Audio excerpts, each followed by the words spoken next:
Over here I have my pride and joy. So I'm gonna bring her out because she needs a little bit of the spotlight. Christopher Griffin, who goes by the name of Plant Queen on Instagram, opened up his doors to show us what he's growing in his one-bedroom apartment in New York City.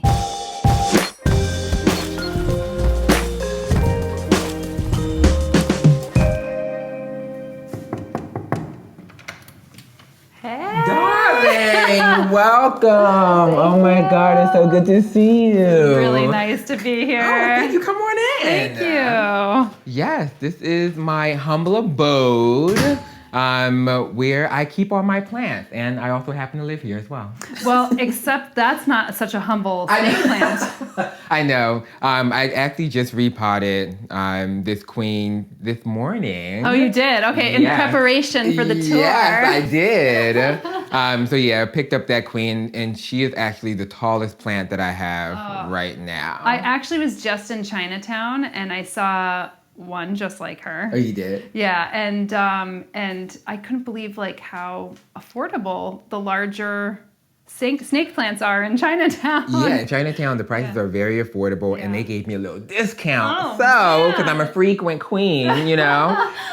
So yeah, they gave me a little discount, and getting her home was a bit of a trek. Oh my goodness, oh my goodness.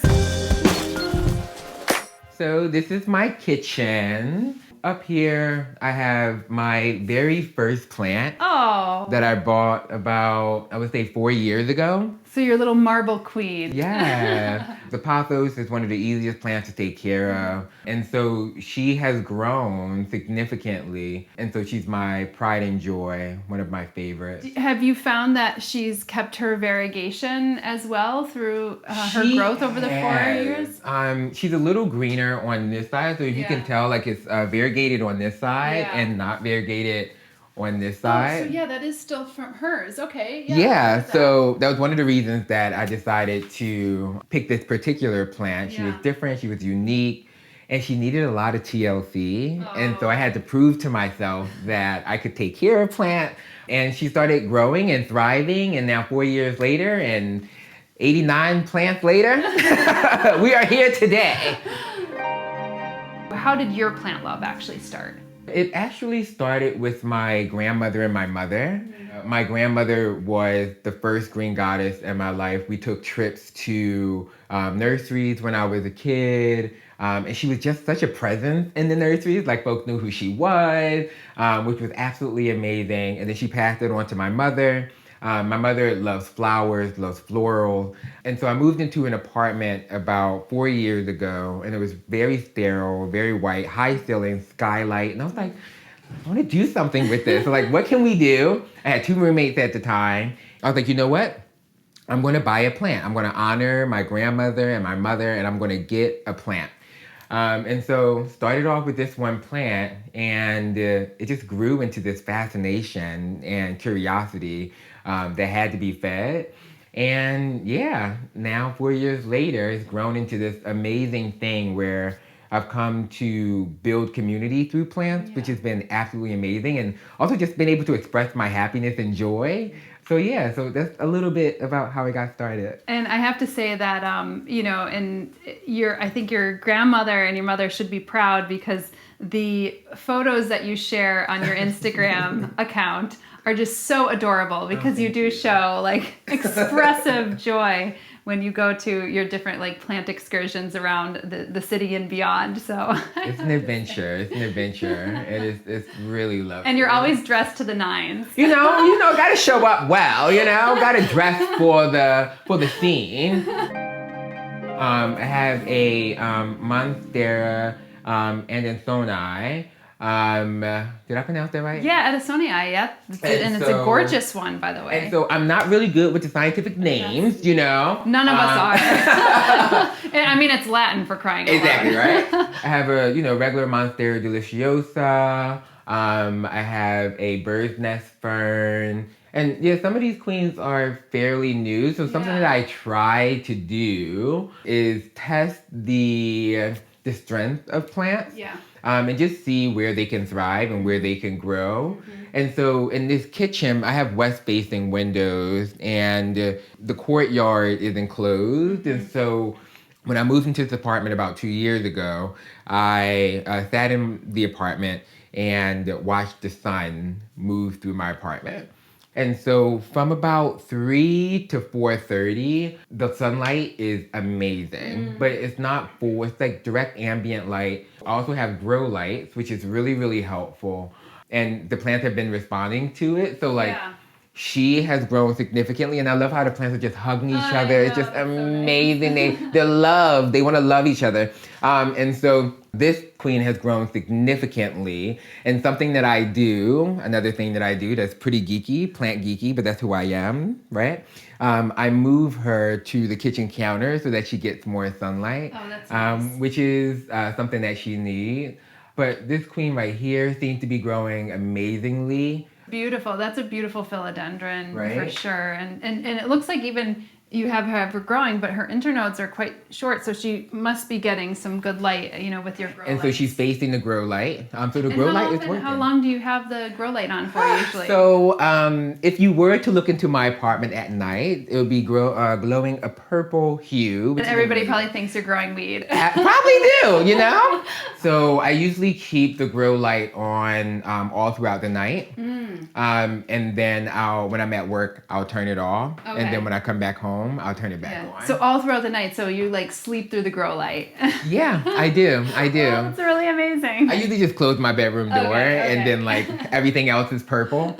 That one. Oh yeah, okay, So, right on. It's really bright. It seems to be working pretty well. I was skeptical. I think there's a lot of reviews about the ability of grow lights to really help plants grow.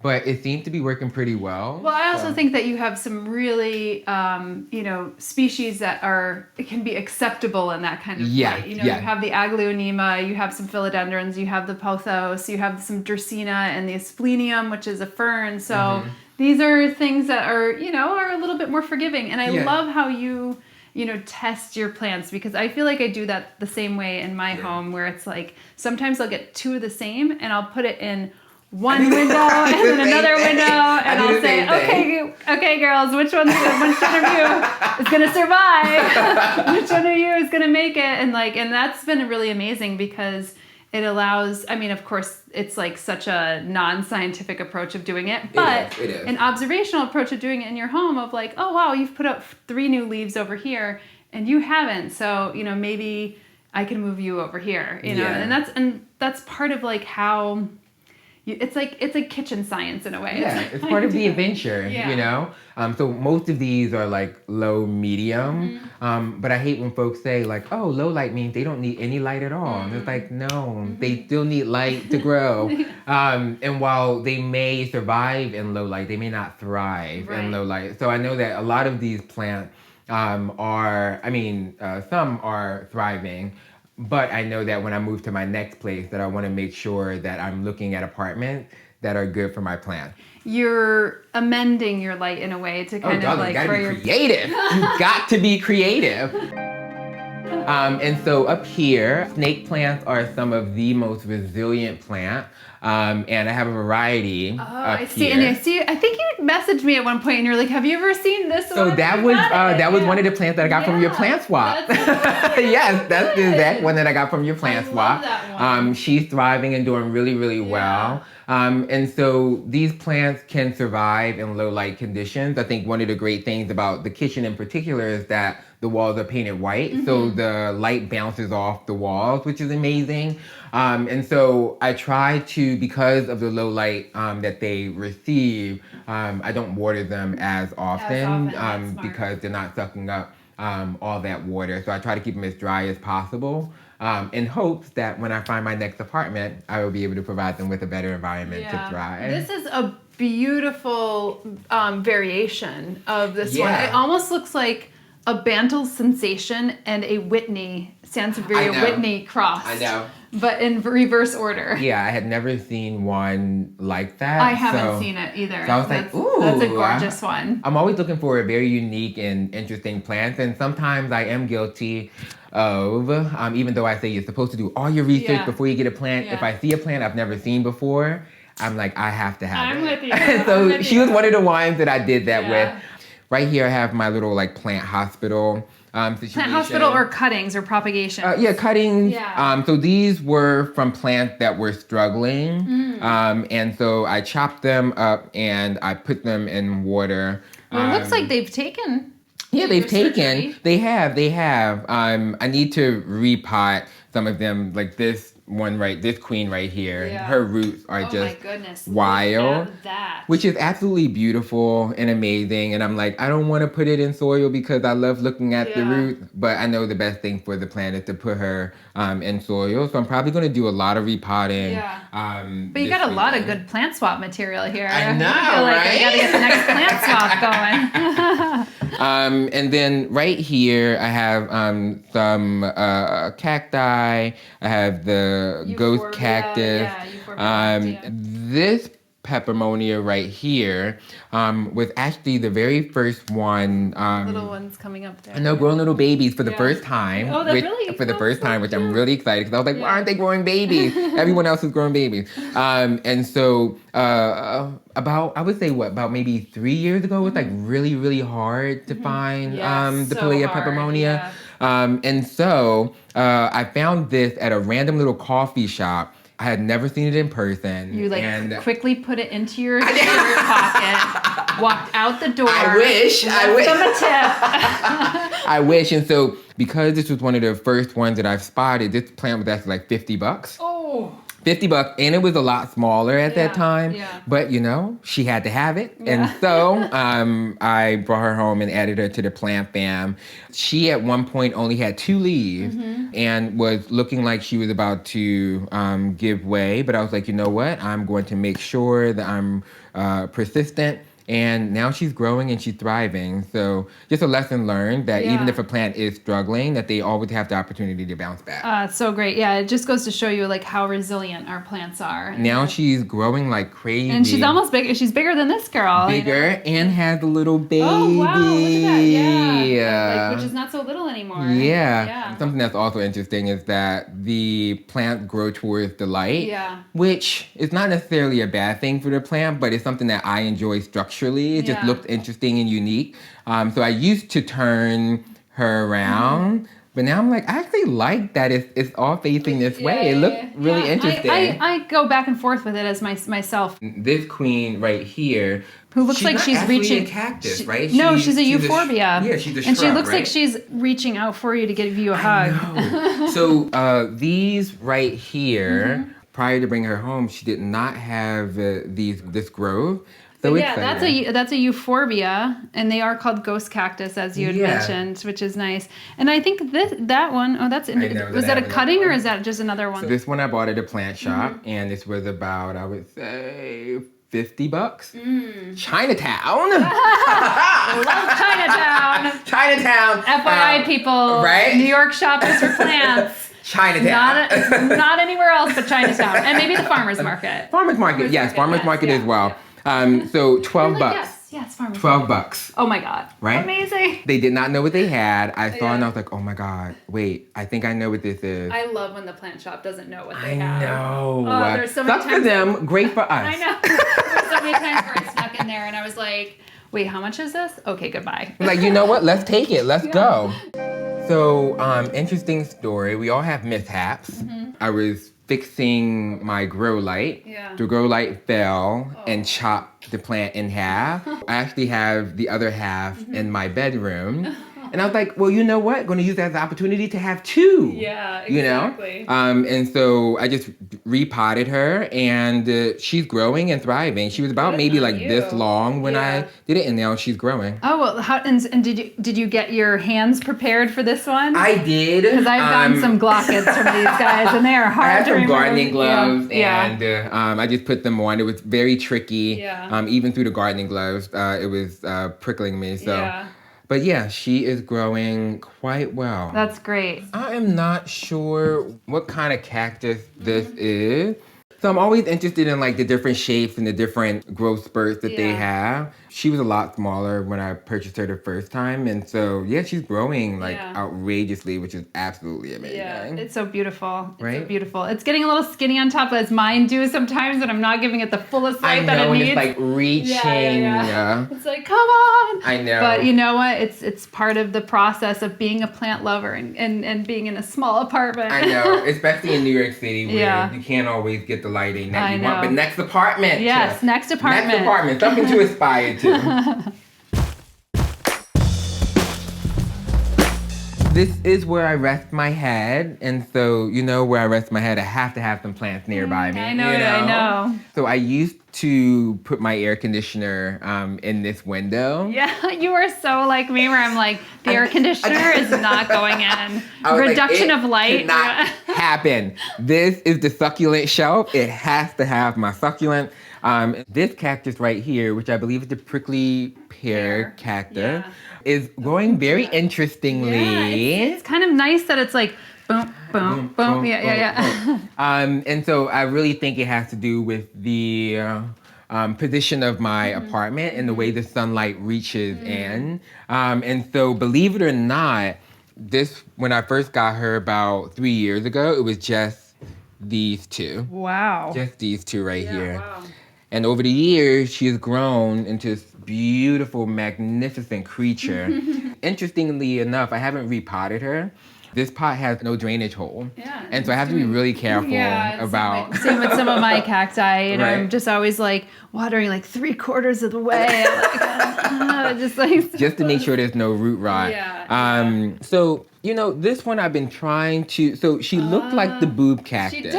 She does look like the boob cactus, So except she's a little perkier. Yeah, a little perkier. So I'm not sure if she is the boob cactus. There's another cactus that looks really similar. I saw her in a store. She was much larger.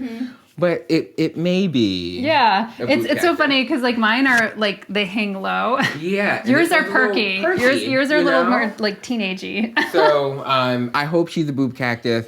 This was another shop where the shopkeeper did not know who she was, and I was like, okay, well, you don't need to know who she is. I will find out eventually. Well, I even love doing these episodes like this where maybe we both don't know the name or whatever, because there's always somebody who suggests on the comments like, oh, that's this, you know? So it's good. You know, it's like kind of the collective hive mindset. It's an adventure. She will reveal herself when she is ready. Yeah, but even if she's not, it's so cool because it looks like she's of the same ilk, you know? Yeah. Right?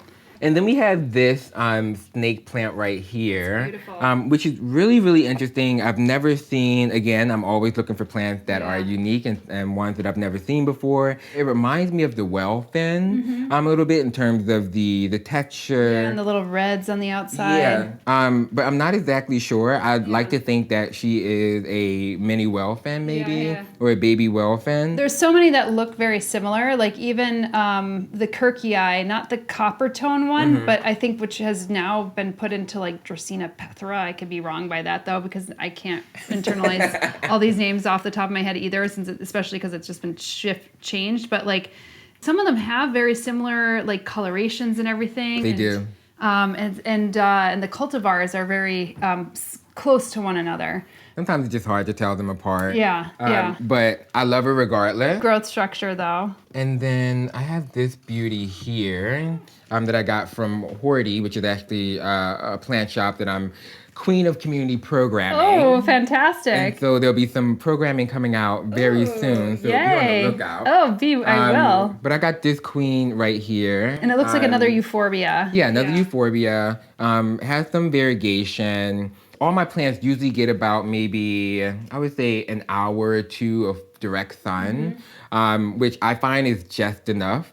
And so hopefully she'll start to grow. And then you have a purple light here too. I have a purple light here as well. Now you don't sleep with this one on. I do not sleep with this on. I like to sleep in the dark. Yeah. Sorry, girl. But during the day when I'm like relaxing, my boyfriend and I are relaxing in the living room, I'll have the light on and, you know, play some Sade, like some incense, and it's a whole mood, you know? Totally. over here, I have my pride and joy. So I'm gonna bring her out because she needs a little bit of the spotlight.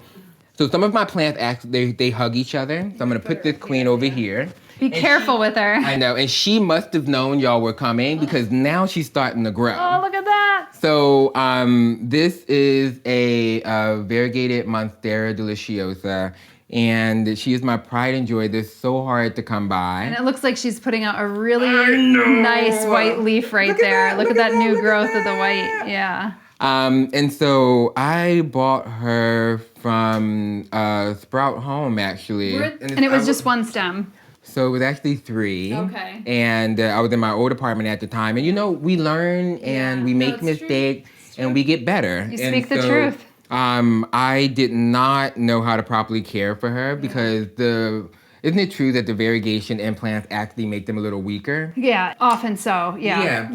And so I was treating her like she was a regular Monstera deliciosa and wasn't necessarily paying attention to her.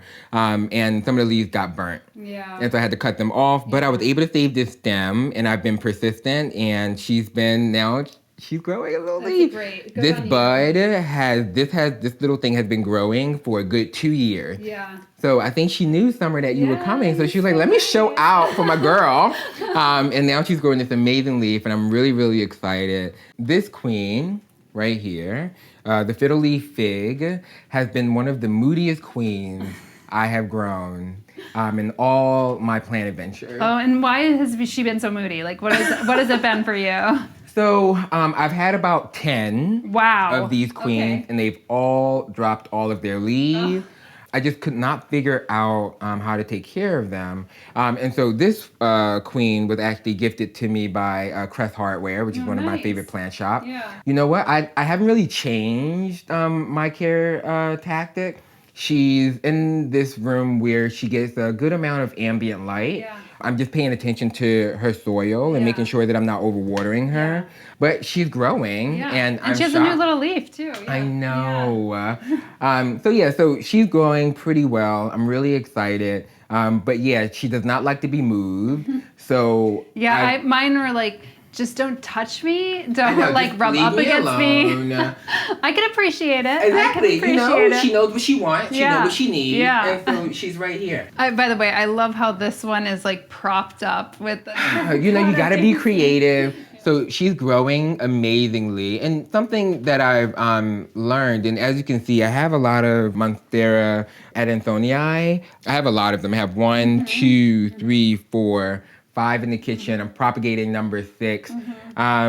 And so I think you learn what plants do really well in your home. And so I've learned that these particular plants grow really, really well. Something that I'm going to try to do over the summer is to prop them up with a moss pole so that they can grow. Yeah. So I'm probably going to put them all in a big pot and just have them wrap around. Yeah. Because when I first got these, and as you can see, like they're growing so viney-like, which is absolutely amazing. Yeah, and I know a lot of people display them as like hanging basket plants as you have in the kitchen, but when you put them up on a pole, like it always seems like, they really do get beautiful. So that's a little project for the summer that I'm going to do. You know what? I actually have another one right here. Oh yeah, there you go. Yeah, so another one, and she's wrapping around, this shelf right here. Yeah. And then you have like a little horse head philodendron. Yes, right. You didn't get that from the plant swap, did you? I did not. Okay. I think I got this particular queen from Greenery Unlimited in Greenpoint. I hadn't seen one in person, and so I was like, I hopped on the opportunity, and she's doing really well as well. This right here. Hoya carrii. Was it a Valentine's gift, or did you? It was. Look at that. So my boyfriend actually got this little queen for me. Oh, and, that's so sweet. Wrote on the card, "Let me Hoya heart." I know, right? So one of my faves, but she does not grow. Like I've had her. I think when you just take the cutting of the leaf, it may only ever be a leaf. Wow. So if you get a little bit more of the stem, that's when you'll actually start to see them grow. That is good to know. So I won't yeah. put those expectations on her. Yeah, don't put the expectations. Be like, this heart is going to be as big as it's ever going to be. So, but memories, Yeah. beautiful, and Yeah. she's keeping her greenery. So that's all that matters. So I recently watched your video. Oh yeah, This queen is Peperomia struggling. argyreia. She's struggling, but I'm gonna. We all go through that with our plants, and hopefully one day she'll boom back to life. They are a bit temperamental, and actually I was just in Chinatown the other day and I saw a big one and I was like, well, that's going to be for somebody, not for me, but yeah, that's a nice one. So I had another one that I again had intended to bring to a plant swap, and ended up keeping for myself because she just started growing. But something that, and it wasn't this particular one, she was in her nursery pot, and I had kept her in there for like a good 2 weeks, and she was growing beautifully. And I was like, all right, she's growing beautifully. That must mean that it's time to repot her.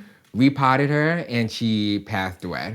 I had the same story where I was like, I had one, took her outside the nursery pot, planted her up, didn't survive. Now I'm, was very shy after that, so I still have mine in her nursery pot. Yeah. And she's fine, you know what I mean? It's because a lot of the experts say, you're supposed to repot it as soon as you get it because the nursery pots, they're bound and they're packed into those things. And I'm like, actually, some of my plants, I also have plants at work, at my job, in my office, in my little cubicle. And it literally looks like a little jungle because if you walk over, like all you see is like a bunch of plants. And you're like, where's Chris's office? Go towards the jungle. Come on, and has anybody felt inspired to like get plants on their place? They have. So there's actually some along the window, but I'm a little further back. Yeah. And all of those plants are in their nursery pots. And I've had them in their nursery pots for 2 years. Yeah. And they're growing just fine, but I do think there'll be a moment when I'll notice that the health of the plant is deteriorating, and then I don't know. So I'm trying to figure out exactly when's the perfect time to repot them because they're doing so well. Right. But I saw your video, it was really helpful, and I did not actually know they prefer shade. Yeah. I did not know that. Yeah, mine, for instance, I had in a northeast facing window, which is great light for it because northeast is very gentle light. Yeah. But I left it in the window in the cold temperature, and I realized how much I hated that. Yeah. Because that's where I started getting a lot of browning on the Yeah. marks. And I had another one that was in towards my southwest facing window, not directly in it, but a little bit further away. But it gets extrently hot. And did not like that. Really? Yeah, so extreme heat and extreme cold. Extreme is heat, just not... extreme cold. It was just like, it's like the Goldilocks plant, something in between. And then over here, I have... like the neon. Yeah, the neon. This is, I think, the philodendron, the version, not the pothos. Like. Yeah. So this is from the sale, and this was a little gift from an event that we did. It was focusing on diversity in the plant world. Which I think is so important, and I'm so glad that you are involved in that and a representative. So we had beautiful conversations. It was a very impactful event. A diverse community of people come together because of their love for these green little creatures. I'm a little nervous for her because she doesn't get exactly a lot of light, but we'll see. I guess you could always, if you need, or swap one out now and again. I know. So the Hoya that I have right here, I know that they prefer brighter light. Yeah. So sometimes I'm like, all right, I know that you prefer brighter light. You probably can survive in lower light. Yeah, so that's what it's always like a shuffle. Exactly, So you trade off. I actually can't remember where I got this queen from. I mean, she's literally a queen. Crimson Right? Queen. Exactly. And do you know if this is a dragon fruit? It is. So interesting story. I was in Chinatown. Yeah. As I always am. It was literally just these two right here. Yeah. And the reason that I really liked it was because it looked like they were hugging. She has grown into this beautiful, beautiful, beautiful viney plant. And it's interesting, some are really flat, some are really thick. They reach for each other, which is absolutely beautiful. This is another snake plant right here. So nice. And so I think this is a bigger version of the little spoon that I got from your plant swap. Yeah. This was also a plant that I was supposed to give away, but I kept her for myself because she was just absolutely beautiful. This is actually... Oh, that's a gorgeous one. Another, Euphorbia. And so it's interesting because a lot of people are like, oh, they're cacti. And I'm like, no, they're not. This queen actually started off right here. Oh. So like, didn't have this second growth right here. I put her outside last summer. Whoosh. She loved that then. Yeah. She loved it. She loved it. So do you put them right outside, like on your like a little balcony or a little fire escape? On my fire escape, which is getting tricky because... Meaning getting tricky if you ever need to like run outside? It's tricky because it's probably illegal, but you know, I'm not gonna, talk to my landlord about that. If you're watching this, sorry. But I've had little creatures visit me. Oh, like squirrels or something? Squirrels, and they've eaten some of my plants. I had a sago palm that I put outside. I've had it for the longest. Terribly toxic, I would imagine, to an animal. She never came back, so I don't know. I guess I don't know. So actually had these two queens mailed to me. Well, they look great. Yeah, and so these came from his Instagram handle. Him and his boyfriend have a plant shop in Portland. Tyler. Yeah, Tyler. Tyler's plant shop in Portland. His Instagram handle, Your Local Plant Boy. And their plant shop is called... I think it's Aureum Botanicals. Yeah, Aureum Botanical. Yeah. And they are just thriving. They're thriving so beautifully. Yeah. This queen is actually like wrapping around. Again, my plants hug each other because they love each other. But this queen is actually wrapping around in the most beautiful way. Well, how do you think having the plants has really affected your life? Tons of new amazing friends that, share my love and joy for these green girls. And it's just so interesting how plants have served as a catalyst to building such a robust, diverse, caring, loving community, which has been really, really amazing. Do you feel like you had that community prior to? No, not at all. Not at all. It's interesting. When I bought my first pothos, it was really just me trying to find something new. I'm an extrovert. I'm gregarious. So. No, are you? I had no idea. So, I get my energy from other people, and I had to find something that nurture the nurture within me, but only required just me. Mm-hmm. And plant just became that, I just started going on my own little botanical adventures, riding my bike around Brooklyn, trying out different plant shops. And sometimes I would just zone out from the world. I would really just put my headphones in, I would Google the plants, I would bring them home, I would repot them, I would snap photos. And my boyfriend, he was like, you're really into this. And I would set it up and I would take photos. He was like, why don't you start an Instagram? And I was like, oh my God, I'm going to totally do that. So good. At least he wasn't jealous. No, not at all. I give him just as much love. And so, when I first started the Instagram account, it was really just focused on the plants. Mm-hmm.